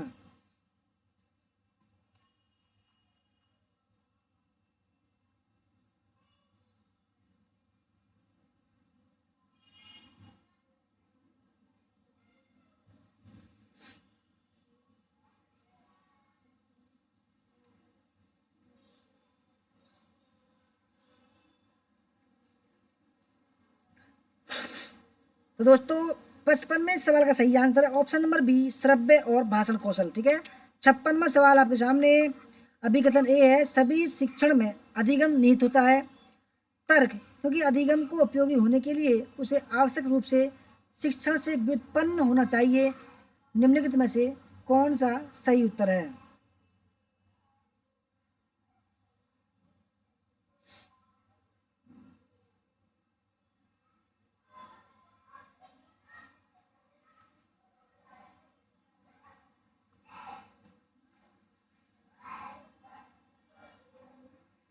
तो 56वें सवाल का सही आंसर है ऑप्शन नंबर डी, ए सही है और आर गलत है। 57वां सवाल, मुक्त और दूरस्थ अभिगम प्रोग्राम में मूक्स का समावेश यहाँ उचित है? पहला न्यून लागत के आधार पर, अभिगम्यता के आधार पर, गति के आधार पर और नवाचार के आधार पर।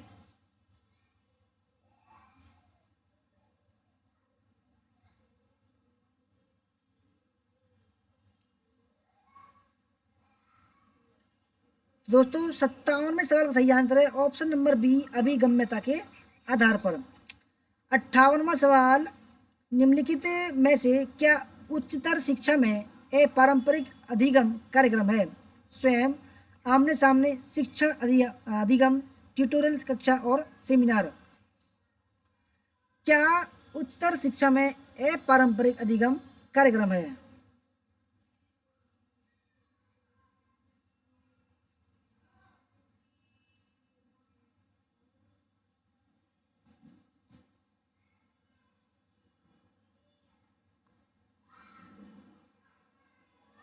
दोस्तों सही आंसर है 58 में का ऑप्शन नंबर फर्स्ट, ठीक है, स्वयं।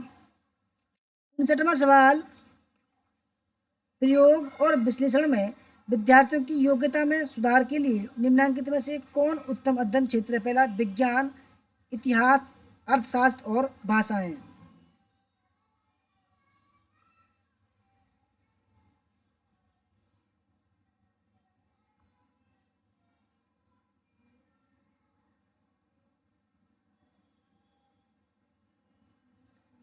तो दोस्तों 59वें का सही आंसर है ऑप्शन नंबर फर्स्ट, विज्ञान में। ठीक है। 60वां सवाल है, निम्नलिखित में से कौन सा विकल्प रविंद्रनाथ टैगोर के शैक्षिक दर्शन के 4 मौलिक सिद्धांतों का सही क्रम है? मानवतावाद, व्यवसायीकरण, शहरीकरण, हिंदूवाद। दूसरा प्रगतिवाद, मानवतावाद, अंतर्राष्ट्रीयतावाद और आदर्शवाद। तीसरा वैश्वीकरण, स्थानीयकरण, परिवर्तन पूंजीवाद। चौथा समाजवाद, अध्यात्मवाद, पर्यटन और व्यवसायिकता।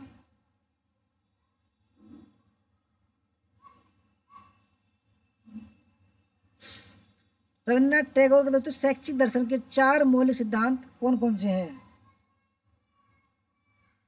तो सही आंसर है ऑप्शन नंबर बी, प्रकृतिवाद, मानवतावाद, अंतर्राष्ट्रीयवाद और आदर्शवाद। 61वां सवाल, राष्ट्रीय पाठ्य चर्चा फ्रेमवर्क का निर्माण किसने किया? यूजीसी, एनसीईआरटी, एनसीटीई और सीबीएसई। ठीक है।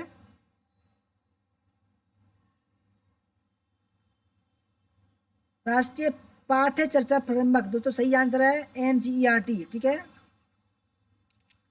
62वां सवाल, निर्माणात्मक मूल्यांकन का मुख्य उद्देश्य होता है? पहला विद्यार्थियों को अगली कक्षा में प्रोन्नत करना। दूसरा विद्यार्थियों के अधिगम को बढ़ाना। तीसरा कक्षा में सहयोग को बढ़ावा देना और चौथा अधिगम की कठिनाई को समझना।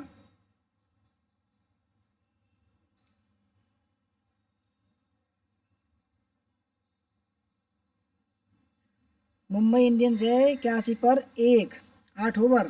Very good. चलो जी, दोस्तों सही आंसर है 62 में का ऑप्शन नंबर बी, विद्यार्थियों के अधिगम को बढ़ाना।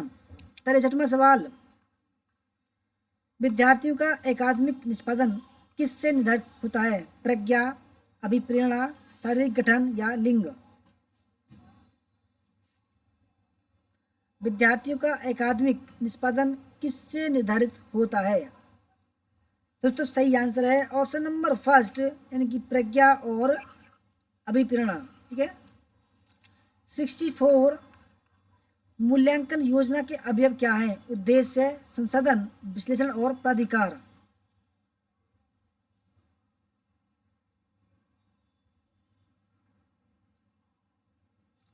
मूल्यांकन योजना के दोस्तों अवयव क्या हैं?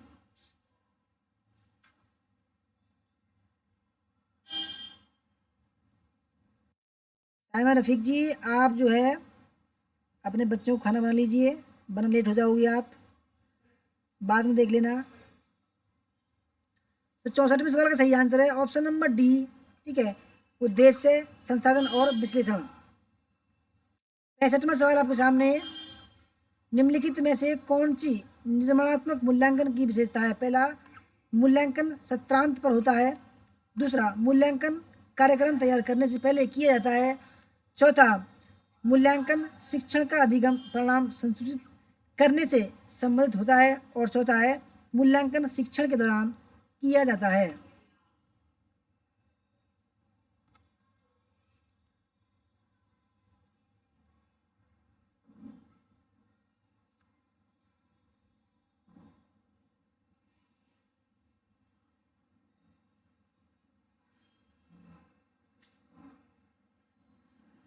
दोस्तों सही आंसर है ऑप्शन नंबर डी, मूल्यांकन शिक्षण के दौरान किया जाता है।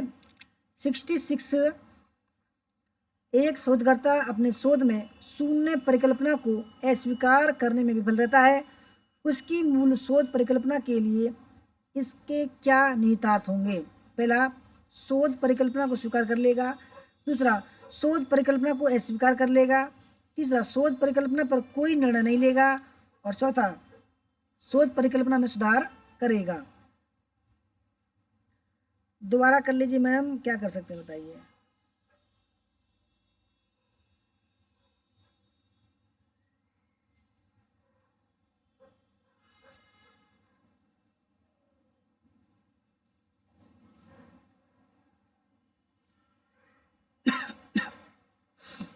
दोस्तों 66वें सवाल का सही आंसर है ऑप्शन नंबर बी, शोध परिकल्पना को स्वीकार कर लेगा।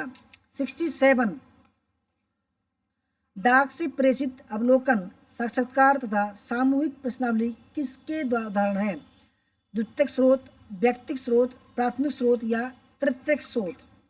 ठीक है,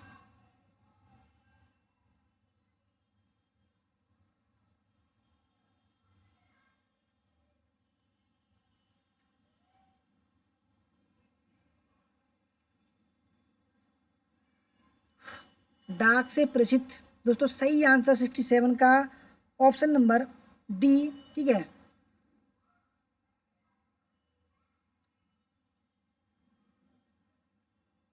तृतीयक स्रोत। 68, प्रतिभागी प्रेक्षण निम्नलिखित में किसका अंश है? दार्शनिक शोध, भाषा का मनोवादी सिद्धांत, गणितीय शोध या ऑप्शन नंबर 4, निर्जातीय शोध?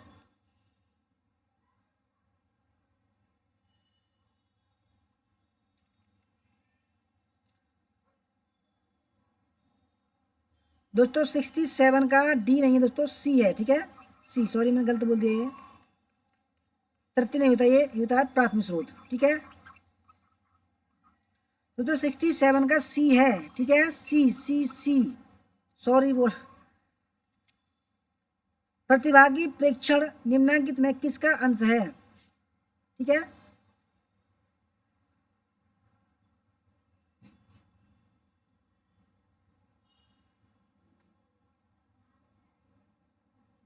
तो सही आंसर निर्जातीय शोध। ठीक है, 69, निम्नलिखित में किस शोध प्रतिमान में प्रतिभागियों के परिप्रेक्ष्य के अनुसार यथार्थ की व्याख्या देने को महत्वपूर्ण बनाता है? पहला, प्रयोगात्मक शोध, कार्योत्तर शोध,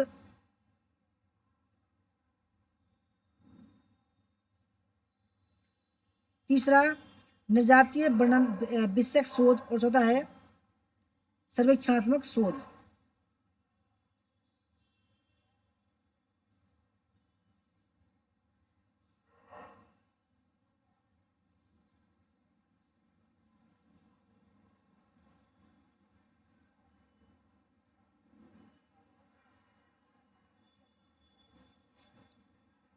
दोस्तों 69 का जो सही आंसर है वो है ऑप्शन नंबर सी, निर्जातीय वर्णन विषयक शोध। ठीक है, 70वां सवाल आपके सामने है। एक ऐसे अध्ययन को जिसमें शोधकर्ता को प्रायोगिक और प्लेसिबो समूह की पहचान की जानकारी नहीं होती है कहा जाता है? ब्लाइंड, डबल ब्लाइंड, पैनल और कोहोर्ट?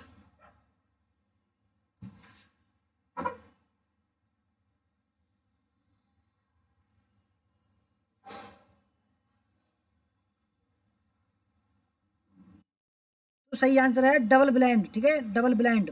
71, शोध में विश्वसनीयता मापन प्रक्रिया की वह गुणवत्ता है जो प्रदान करती है आवर्ती परख और परिशुद्धता, समयनिष्ठता और परिशुद्धता, परिशुद्धता और गति, गति और आवर्ती परखता?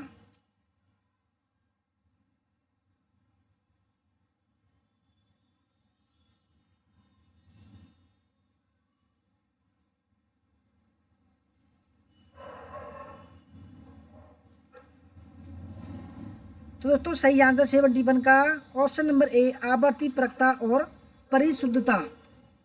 72, वह समय सीमा जिसमें एक अध्ययन एक स्थिति या समस्या की छानबीन करता है क्या कहलाती है? संदर्भ अवधि, आयु, अनुदैर्ध्य, लॉन्गिट्यूडनल। और होता है विगत काल, इंट्रोस्पेक्टिव टाइम।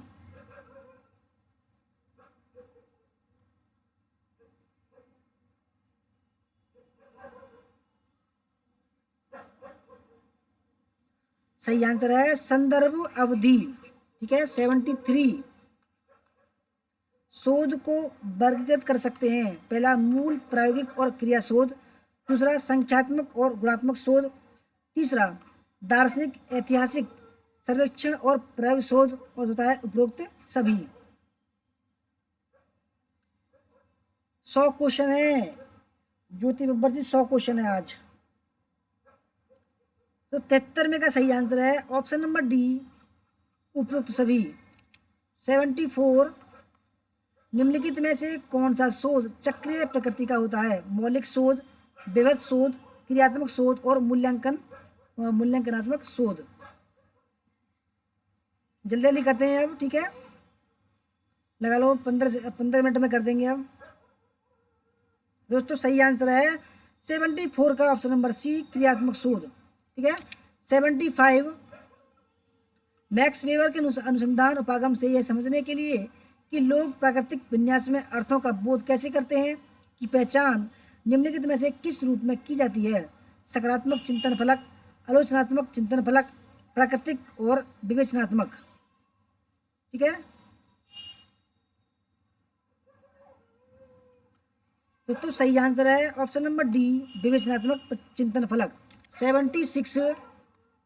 प्रायोगिक अध्ययन, पायलट स्टडी को किस रूप में जाना जाता है? वर्णनात्मक, व्यवहार्यता, सहसंबंधात्मक और व्याख्यात्मक। तो सही आंसर है इसका ऑप्शन नंबर बी, व्यवहार्यता अध्ययन। 77। किस प्रकार के शोध में शोध के चरणों को चक्रीय होना चाहिए? क्रियात्मक शोध, प्रायोगिक शोध, जमीनी सिद्धांत शोध या व्यष्टि अध्ययन शोध। ठीक है। तो 77 का सही आंसर है ऑप्शन नंबर फर्स्ट, क्रियात्मक शोध। ठीक है। 78। एक अध्ययन तनावपूर्ण जीवन से दिल का दौरा पड़ता है को किसमें श्रेणीबद्ध किया जा सकता है? विवरणात्मक, व्याख्यात्मक, सहसंबंधात्मक और साध्यता शोध।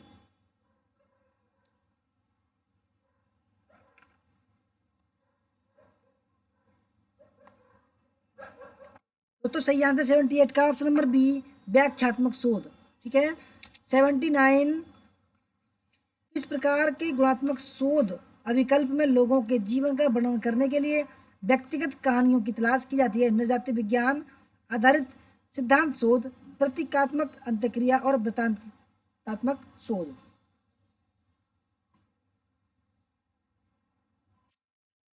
दोस्तों सही आंसर है 79 का ऑप्शन नंबर डी, वृत्तांतात्मक शोध। 80। ठीक है। किसी विश्वविद्यालय के एक शिक्षक का यह विचार है कि ग्रामीण बच्चों की उपलब्धि और उनकी आकांक्षा के स्तर के चयन के संबंध का अध्ययन किया जाए। इस विषय की दृष्टि से शोध की कौन सा शोध अभिकल्प सबसे अधिक उपयुक्त होगा? प्रयोगात्मक शोध अभिकल्प, कार्योत्तर शोध अभिकल्प, ऐतिहासिक शोध अभिकल्प और सर्वेक्षण शोध अभिकल्प। तो दोस्तों सही आंसर है इसमें ऑप्शन नंबर बी, कार्योत्तर शोध अभिकल्प। 81। निम्नलिखित में से आंगिक भाषा को वर्णित करने के लिए प्रयुक्त तकनीकी शब्द की पहचान कीजिए। सामीप्य संसूचकता, समय सूचक संप्रेषण, अंग विक्षेप संसूचकता और स्पर्श संप्रेषण।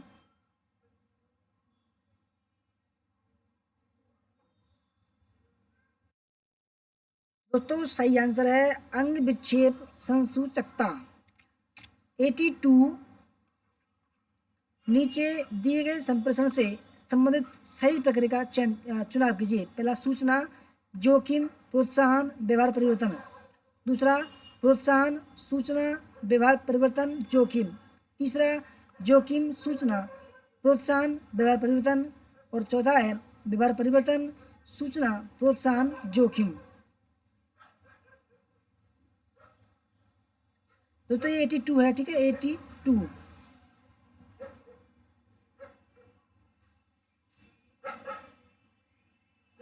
का सही आंसर है ऑप्शन नंबर सी, जोखिम, सूचना, प्रोत्साहन और व्यवहार परिवर्तन। 83, मधुमक्खियों का नृत्य जो दूसरी मधुमक्खियों को यह बताता है कि मधुरस कहाँ मिलेगा, किसका उदाहरण है? जनसंचार, समूह संचार, अंत व्यक्तिक संचार या अंत व्यक्तिक संचार। दोस्तों आप ठीक है, स्पीड तेज चल रहे हैं अब। तो 83 का दोस्तों सही आंसर है समूह संचार, ठीक है, समूह संचार। 84, कक्षा में निम्नलिखित में किससे कारण प्रतिपुष्टि में विलंब हो जाता है? प्रौद्योगिकी का उपयोग, विस्तारित संप्रेषण, शब्दार्थ शोर और प्रतिभागी वातावरण।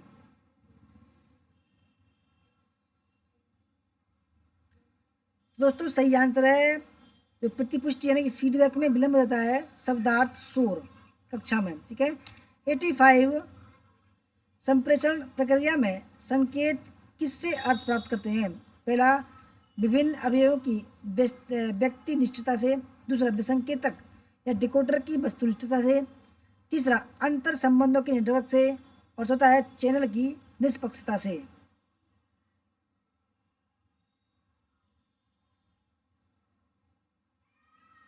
दोस्तों सही आंसर है अंतर संप्रेषण संबंधों के नेटवर्क से।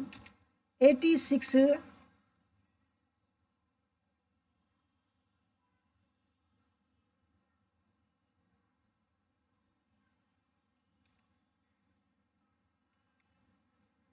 तो 86 है कक्षा के अंतर्गत गुणार्थक संप्रेषण है, प्रत्यक्ष, क्रांतिक, अंतर्निहित और स्पष्ट। कक्षा के अंतर्गत गुणार्थक संप्रेषण है, दोस्तों सही आंसर है अंतर्निहित। 87, संप्रेषण के संज्ञानात्मक क्षेत्र में निम्नलिखित में से किससे संबंधित मामले शामिल हैं? संवेग, ज्ञान, भ्रांति, पलायनवाद।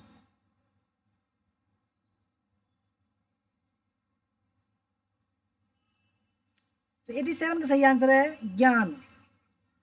88, निम्नलिखित में से कौन सी अंतर्वैयक्तिक संप्रेषण की विशेषता है? यह केंद्रित और अकेंद्रितता दोनों है। दूसरा, यह प्रतिभाग परक नहीं है। तीसरा, यह दार्शनिक है। और चौथा, यह लाक्षणिक है।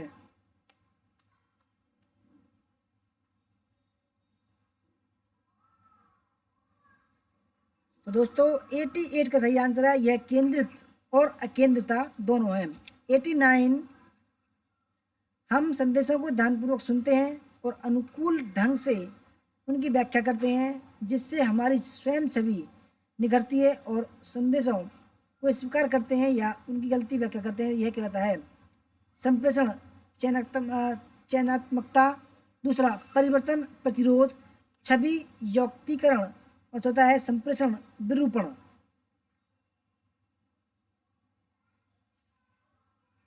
दोस्तों सही आंसर 89 का ऑप्शन नंबर फर्स्ट, संप्रेषण चयनात्मकता, ठीक है।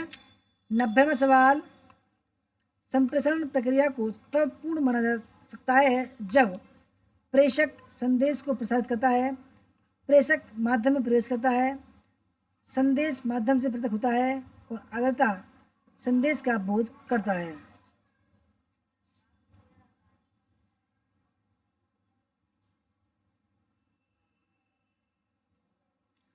दोस्तों 90 में का सही आंसर ऑप्शन नंबर डी, आदाता संदेश का अवबोध करता है। 91, एक ग्राहक बैंक को लिखता है, कृपया विगत 3 माह के दौरान मेरे बचत बैंक खाते ए में मेरे लेन देन का एक विवरण भेजें। संप्रेषण के संदर्भ में इसको क्या कहा जाएगा? आगत संदेश, निर्गत या प्रतिपुष्टि या फीडबैक।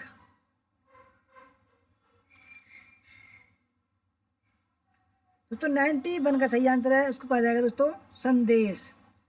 92, आधुनिक शैक्षिक संप्रेषण को किस रूप में वर्णित किया जाता है? पहला, प्रयोजनमूलक, गैर विवरणात्मक, वितरणात्मक, ठीक है। तीसरा, अप्रिमेय। और चौथा है दूरदर्शात्मक।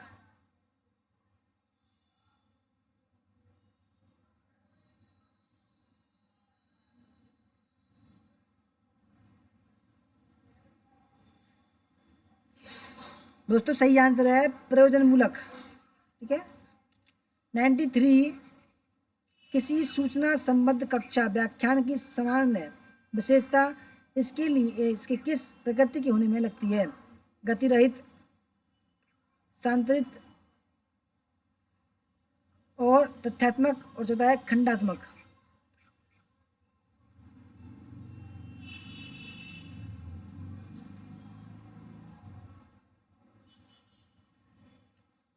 तो 93 का सही आंसर है ऑप्शन नंबर सी, तथ्यात्मक, फैक्चुअल।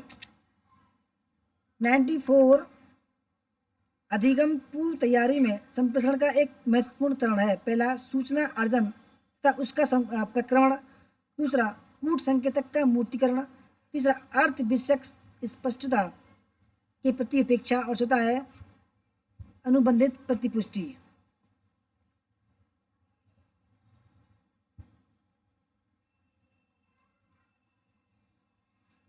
दोस्तों सही आंसर है ऑप्शन नंबर फर्स्ट, सूचना अर्जन तथा उसका प्रक्रमण।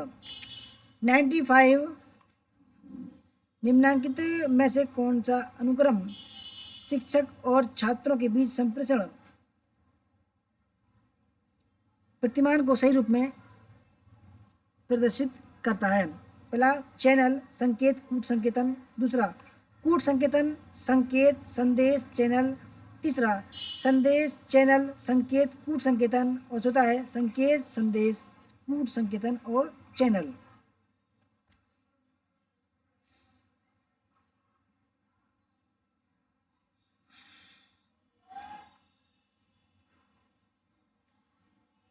दोस्तों 95 का सही आंसर है ऑप्शन नंबर बी, कूट संकेतन।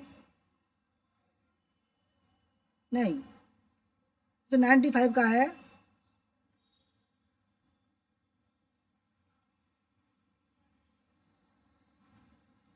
ऑप्शन नंबर सी, संदेश चैनल संकेत और कूट संकेतन।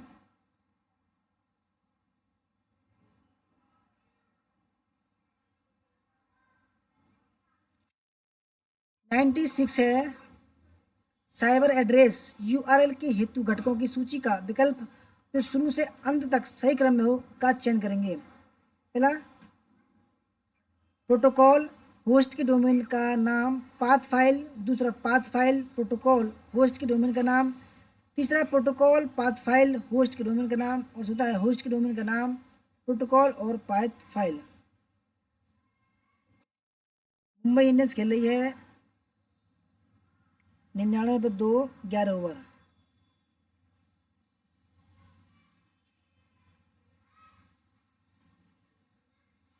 दोस्तों 96 का सही आंसर है ऑप्शन नंबर फर्स्ट। ठीक है, प्रोटोकॉल होस्ट के डोमेन का नाम और पाथ फाइल। 97, 1 गीगाबाइट पद किससे संबंधित है? एक है 24 पेटाबाइट, एक है 24 मेगाबाइट, एक है 24 किलोबाइट, एक है 24 बाइट्स।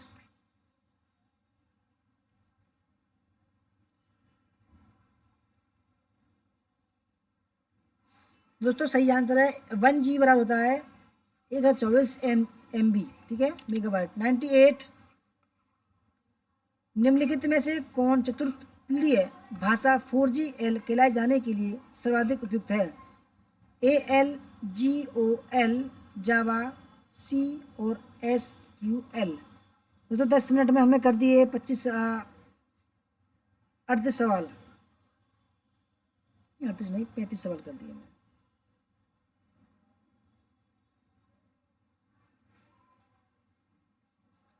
दोस्तों सही आंसर 98 का ऑप्शन नंबर डी।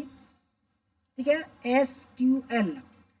99, कंप्यूटर के संबंध में कौन सा युग्म सुमेलित नहीं है?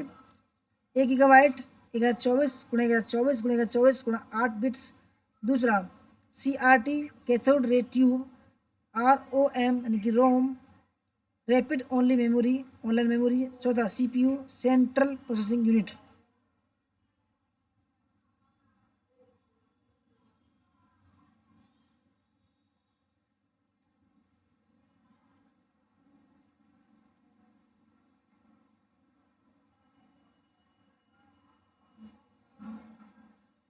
दोस्तों सही आंसर है रोम। रोम बोलते दोस्तों रीड ओनली मेमोरी, इसलिए गलत है।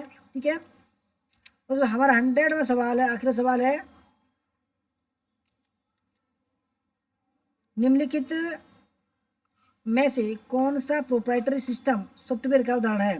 Linux, Microsoft internet explorer, Microsoft office, Microsoft Windows. अब की बार नहीं है कि जी नेगेटिव मार्किंग अगली बार को होगी, 100% बता रहा हूँ मैं। ठीक है, अगली बार को होगी दोस्तों, मैं बता रहा हूँ, क्योंकि एनटीए के एग्जाम में केवल यही इसी में नेगेटिव मार्क नहीं, सभी में है दोस्तों। आपकी निकाल लो एग्जाम, बता रहा हूँ। अब अगली बार दोस्तों बहुत मुश्किल हो जाएगा नेट, क्योंकि सरकार जो है वो, मैं क्या बताऊँ दोस्तों, ये सोचती है पैसा किसी को ना दें। ठीक है दोस्तों, इसलिए ये सोच रही है सरकार कि जितना पैसा बचेगा इतना सही रहेगा। दोस्तों 100वें सवाल का सही आंसर है ऑप्शन नंबर डी। ठीक है, माइक्रोसॉफ्ट विंडोज।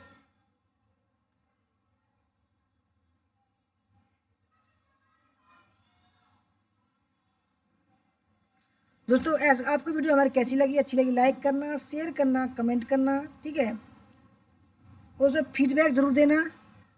ठीक है, वीडियो खत्म होने के 5 मिनट बाद मैं देखता हूँ कौन कौन हमारे साथी जो है, क्योंकि अब तो हमारे बैच में ही हैं, कौन कौन फीडबैक देते हैं। धन्यवाद। जय हिंद, जय भारत, वंदे मातरम।